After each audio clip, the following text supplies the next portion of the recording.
Kalian. Dan di akhir khutbah yang singkat ini, kami ingin sampaikan, mumpung kami berada di atas mimbar ini, masalah besar dalam masyarakat juga yang sangat sulit pada saat ini adalah anak-anak muda kita kembali kepada disibukkan dengan masalah game. Kami ingin sampaikan karena di mimbar ini, karena di sini adalah waliul amr, di sini juga adalah orang tua, begitu juga anak muda. Hari ini perjudian dulu itu sudah berpindah hanya di tangan kita. Game yang dimainkan hari ini itu adalah ada perjudian di situ.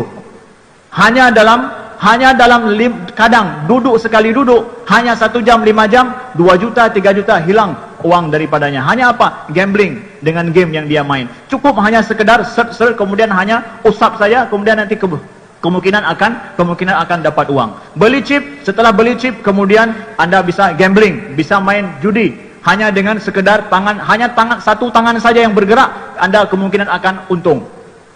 Tidak ada, saudaraku sekalian, dalam berjudi itu orang kaya, tidak ada. Tidak ada. Allah berfirman dalam Al-Quran, dalam surah Al-Ma'idah sudah jelas. Ya ayyuhalladzina amanu innamal khamru wal maisiru wal ansabu wal azlamu rijsun min amali syaitan fajtanibuh. Wahai orang-orang yang beriman, sesungguhnya khamar, berjudi, ya, wal ansab, kemudian menyembelih untuk berhala, wal azlam, mengundi nasib dengan anak panah, ya, rijsun min amali syaitan, najis kata Allah daripada perbuatan syaitan. Fajtanibuh la'allakum tuflihun, jauhilah agar kalian beruntung. Innama yuridu syaitan an yuqi'a bainakumul adawata wal baghdha fil khamri wal maisir. Sesungguhnya syaitan itu maunya dia, kata Allah, an yuqi'a bainakumul adawata wal baghdha, permusuhan dan kebencian. Orang yang berjudi tidak akan pernah akur. Satu menang, satu kalah. Tidak akan pernah akur. Satu menang, satu kalah. Itulah yang dia inginkan. Wa yasuddakum an dzikrillah wa anis shalah. Agar kalian jauh daripada ingat Allah, hanya selalu ingat akan uang, ingat akan judi. Karena kalau sudah kalah, ingin supaya menang. Kalau sudah menang, ingin menang lagi. Terus begitu.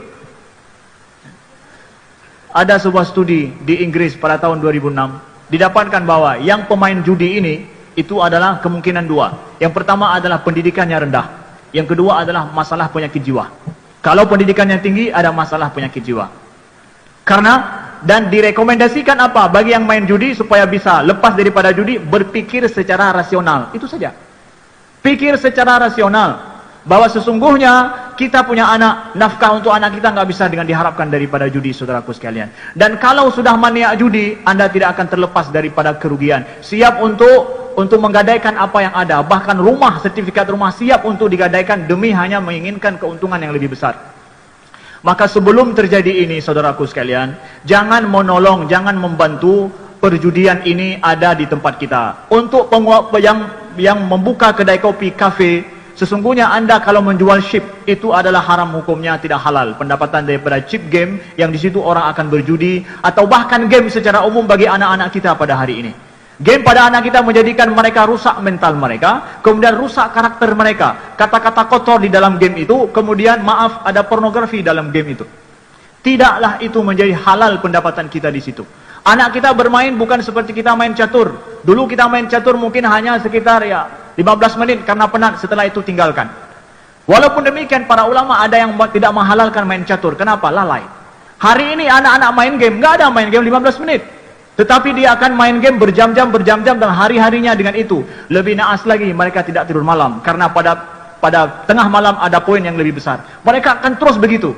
Yang untung siapa? Perusahaan judi dan perusahaan game ini yang semua dari luar. Saudaraku sekalian, jangan rusak generasi anak-anak kita dengan itu. Orang tua juga, saudaraku sekalian. Kalau anak kita, jangan biasakan dengan game sejak dia kecil, walaupun game yang nampak biasa di mata kita saat ini. Orang tua banyak berdalih karena ini dia menangis. Saya katakan bahwa khatib katakan kepada kita semua, saudaraku sekalian, ganti cara berpikir.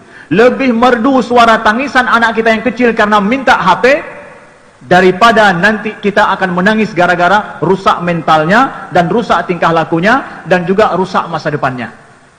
Kalau dia perlu menangis, ajak. Kalau perlu 2 kasur, taruh 2 kasur. Menangislah sekeras-kerasnya. Ayah lebih suka melihat kamu menangis. Kalau perlu 1 kamar, ayah kosongkan 1 kamar, gale-gale di dalam kamar, nggak masalah. Itu lebih enak ayah dengar. Kamu lebih sehat, mengerang habis-habisan. Kemudian bergerak dengan kamu menangis, daripada duduk, diam, main game, otaknya rusak. Saudaraku sekalian, mohon ini kita perhatikan karena ini adalah generasi milenial hari ini yang menjadi penyakit. Mohon menjadi perhatian kita. Mudah-mudahan apa yang khatib sampaikan, identitas kita jaga, kemudian masalah hari-hari kita sama-sama kita membantu untuk menjaganya. Janganlah mencari pendapatan daripada pendapatan yang tidak halal, yang syubhat, apalagi yang haram.